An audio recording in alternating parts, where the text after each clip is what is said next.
Ever wondered what happens in asthma?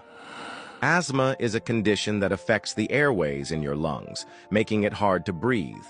It starts when something like dust, smoke, exercise, or cold air triggers the airways to react.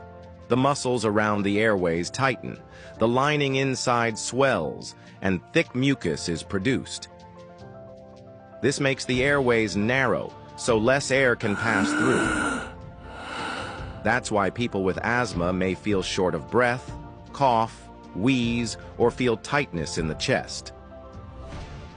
Asthma can be mild or serious, and in some cases it can even become life-threatening if not treated quickly.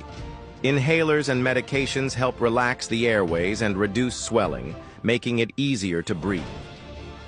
And that's what happens in asthma, a breathing problem triggered by sensitive airways that need extra care.